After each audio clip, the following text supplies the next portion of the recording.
महाकुंभ में कौन कौन से घाट पर कर सकेंगे आप स्नान। दोस्तों, यदि आप भी महाकुंभ प्रयागराज जाना चाहते हैं तो आपके लिए वीडियो बहुत ही काम की साबित होने जा रही है, क्योंकि इस वीडियो में आप जान पाएंगे कि महाकुंभ में आप कौन कौन से घाट पर स्नान कर पाएंगे। जानिए कुंभ मेले से जुड़े कुछ सवालों के जवाब। नमस्कार, स्वागत है आपका एक बार फिर से एस्ट्रोलॉजी और वास्तु ज्ञान यूट्यूब फैमिली में। दोस्तों, महाकुंभ 2025 प्रयागराज, इस बार उत्तर प्रदेश के प्रयागराज में महाकुंभ का आयोजन होने जा रहा है। इस अवसर पर देश विदेश से लाखों श्रद्धालुओं के कुंभ मेले में भाग लेने की संभावना है। कुंभ के अमृत स्नान के दिन पवित्र त्रिवेणी संगम में स्नान करके श्रद्धालु अपने पापों से मुक्ति प्राप्त करते हैं, साथ ही मोक्ष को प्राप्त करते हैं। इस वर्ष 2025 में कुंभ मेला 13 जनवरी से प्रारंभ होकर 26 फरवरी तक चलने वाला है। तो आइए जानते हैं महत्वपूर्ण कुछ सवालों के जवाब। महाकुंभ में कौन कौन से घाट पर आप कर सकेंगे स्नान, तो उत्तर है इसके बारे में। महाकुंभ 2025 का मुख्य आयोजन प्रयागराज के संगम तट पर होगा। संगम वह स्थान है जहां मां गंगा, मां यमुना और मां अदृश्य सरस्वती मिलती है। संगम क्षेत्र कौन कौन से हैं? गंगा, यमुना और सरस्वती। अदृश्य का मिलन स्थल, स्नान का सबसे प्रमुख स्थल यही होगा। बात करें अरेल घाट की, तो संगम के पास स्थित यह घाट भी स्नान के लिए उपयुक्त है। दूसरा घाट है दशाश्वमेध घाट। ऐतिहासिक और धार्मिक महत्व वाला यह घाट महाकुंभ के दौरान विशेष रूप से सजाया गया है। तीसरा घाट है राम घाट व हनुमान घाट। धार्मिक अनुष्ठानों और पूजा के लिए प्रसिद्ध हर घाट पर प्रशासन द्वारा विशेष प्रबंध किए गए हैं, ताकि श्रद्धालु सुरक्षित और व्यवस्थित रूप से स्नान कर सके। तो दोस्तों, ये एक ऐसे घाट हैं जिन पर आप आराम से स्नान कर सकते हैं। इसके अलावा और भी आप अन्य घाटों पर भी स्नान कर सकते हैं। क्या खास कार्यक्रम आयोजित रहेंगे?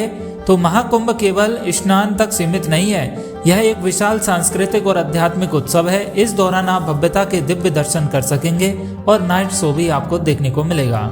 संतों की भव्य शोभा यात्रा भी आपको देखने को मिलेगी। अखाड़ों के संत और महंत अपनी परंपरागत वेशभूषा में शोभा यात्रा निकालेंगे। योग व ध्यान शिविर भी आपको यहाँ पर देखने को मिलेंगे। प्रसिद्ध योग गुरुओं द्वारा निःशुल्क सत्र आयोजित किए जाएंगे, जिनके आप दर्शन कर पाएंगे और धार्मिक लाभ भी ले पाएंगे। धार्मिक प्रवचन भी सुनने को मिलेंगे आपको वहां पर।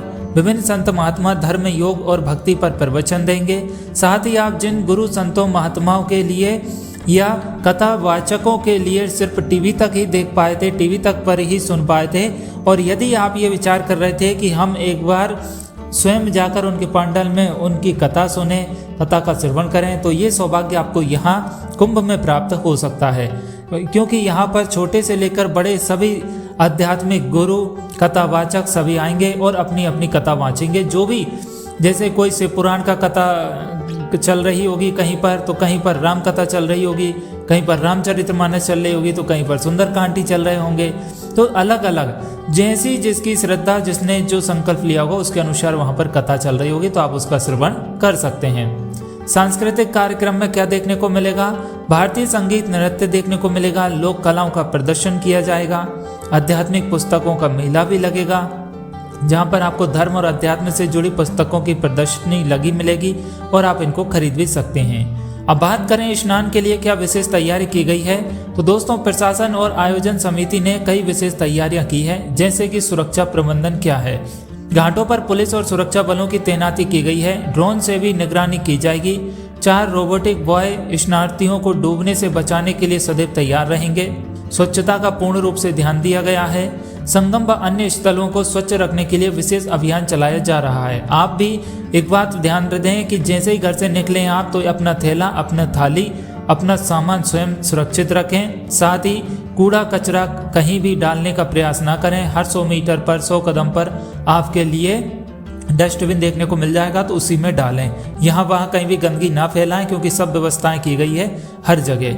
डिजिटल सहायता भी आपको उपलब्ध कराई जाएगी। श्रद्धालुओं के लिए मोबाइल ऐप और ऑनलाइन पोर्टल की सुविधा दी गई है। QR कोड स्कैन कर जानकारी प्राप्त की जा सकती है। पार्किंग और परिवहन की व्यवस्था भी है। यातायात को सुगम बनाने के लिए पार्किंग स्थल और शटल सेवा, नियमित टोटो गाड़ी की व्यवस्था भी की गई है। मेडिकल सुरक्षा की बात करें तो हर घाट पर एम्बुलेंस व प्राथमिक चिकित्सा केंद्र स्थापित किए गए हैं। महाकुंभ 2025 में क्या नए बदलाव हैं, ये देखने को बाकी है।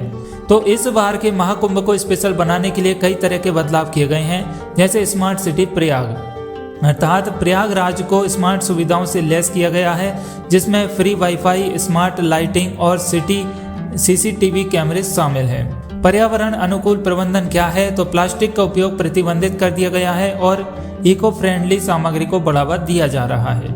डिजिटल टिकटिंग की बात करें तो भीड़ को नियंत्रित करने के लिए डिजिटल पास और ई टिकट की व्यवस्था भी की गई है। और ग्लोबल इवेंट की बात करें तो इस बार महाकुंभ में अंतर्राष्ट्रीय मेहमानों को विशेष रूप से आमंत्रित किया गया है और कुंभ मेले के ऐतिहासिक को प्रदर्शित करने के लिए स्थायी संग्रहालय बनाए गए हैं।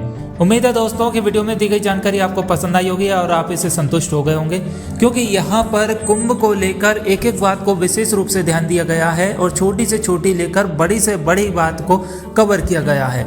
जैसे कि हम बात करें यहाँ पर सुरक्षा की दृष्टि से, तो दोस्तों यहाँ पर 50,000 तो सिर्फ पुलिसकर्मी, पुलिस के जवान ही मौजूद मिलेंगे आपके लिए, हर जगह पर आपके लिए देखने को मिलेंगे, क्योंकि यह सब आपकी सुरक्षा पर तत्पर खड़े रहेंगे। फिर थल सेना के जवान, वायुसेना के जवान, मिलिट्री वाले कमांडो भी आपको देखने को मिलेंगे। मतलब किसी भी व्यक्ति को 1% भी कहीं से भी किसी भी बात की दिक्कत का सामना करना ना पड़े। और हमारी भारत सरकार और योगी सरकार ने सख्त निर्देश दिए हैं, कोई भी व्यक्ति किसी के साथ दुर्व्यवहार नहीं कर सकता। वहाँ की पब्लिक भी नहीं करेगी, वहाँ के जितने भी सुरक्षा कर्मी हैं वह भी नहीं करेंगे। बस हमें हमारे व्यवहार में नरमाई बना के रखनी है। और जब हम वहाँ जाकर हम खुद बदतमीजी करें किसी से, तो भाई सामने वाले से दो कहेंगे तो एक तो भाई सुना ही देगा, तो फिर हम कहें कि वह व्यक्ति गलत है, इसने हमारे साथ ऐसा किया, ऐसा ना करें। आप विनम्र नर्म होकर किसी से भी बात करेंगे तो आपको बिल्कुल फायदा देखने को मिलेगा। आप जैसे ही प्रयागराज की पावन धरती पर कदम रखेंगे, आपको खुद महसूस होने लगेगा कि वाकई में कितनी पॉजिटिव एनर्जी यहाँ पर मौजूद है। आप किसी भी पुलिसकर्मी से बात करिए, किसी भी मिलिट्री जवान से बात करेंगे तो आपको ऑटोमेटिक ही लगेगा कि भाई कितनी सभ्यता के साथ बात कर रहे हैं। जब हम गए तो भाई बहुत ही गजब का उनका मार्गदर्शन करना कि यहाँ नहीं, यहाँ से जाइए, इधर से आपको जल्दी पड़ेगा, यहाँ नहीं, इधर से जाइए, ये आपको सही रास्ता है, इधर से दिक्कत आएगी सर, मैडम इधर से दिक्कत आएगी। तो भाई उनका जो बिहेवियर है ना, वाकई में सैल्यूट करने के लायक है। वो हमारे लिए 24 घंटे खड़े हैं, तो हमारा भी फर्ज बनता है कि हम हमारी जिम्मेदारी निभाएं, किसी भी तरीके से किसी को भी परेशान ना करें और हम भारत सरकार के साथ खड़े रहें। और वहाँ पर आत्म दर्शन करने के लिए जा रहे हैं, मोक्ष की प्राप्ति के लिए जा रहे हैं, तो दर्शन करने जरूर जाएं, साथ ही वहाँ के दृश्यों का भी लाभ लें। इसके अलावा हमें किसी भी तरह का कोई भी कचरा कूड़ा करकट वहाँ नहीं डालना है। कोशिश करें घर से ही आप एक अपनी थाली, अपना गिलास लेकर जाएं, अपना थैला लेकर जाएं, ताकि बार बार पानी पिएंगे, प्यास लगेगी तो अपनी बोतल से में भरें, इसके बाद उससे पी लें। बार बार डस्टबिन का उसका इस्तेमाल ना करें, जैसे प्लास्टिक गिलास लेके उसको फेंकोगे का तो वो दिक्कत हो सकती है। छोटी छोटी बातों का विशेषकर ध्यान देना है। हमें अपना स्वयं का ख्याल रखना है, परिवार के जितने भी सदस्य जा रहे हैं उनकी स्वयं को का ख्याल रखना है, क्योंकि वहाँ पर रोज की करोड़ों में जनसंख्या रहेगी। तो भाई किसी का यदि भीड़ में हाथ इधर से उधर छूट गया तो वहाँ पर खो जाएगा। हालांकि वहाँ पर ढूंढने के लिए या फिर हर एक सेक्टर में ऐसी व्यवस्था की गई है कि आप किसी से भी बोली लगवा सकते हैं, लेकिन फिर भी कोशिश करें कि इतनी परेशानी में पड़े ही ना। तो हमारे परिवारों की सुरक्षा करना, सामान की सुरक्षा करना, ये हमारी खुद की जिम्मेदारी बनती है। उम्मीद है दोस्तों वीडियो में दी गई जानकारी पसंद आई होगी। वीडियो अच्छी लगी तो इसे लाइक करें, शेयर करें ज़्यादा से ज़्यादा और हमें सपोर्ट करें। हम आपके लिए प्रयागराज से संबंधित, कुंभ मेले से संबंधित हर एक जानकारी को कवर करेंगे। ऐसी जानकारी के लिए सब्सक्राइब कीजिए हमारे यूट्यूब चैनल को, प्रेस कीजिए बेल आइकन को। चलिए मिलते हैं अगली वीडियो में, तब तक के लिए अपना ख्याल रखिए। जय गंगे मैया।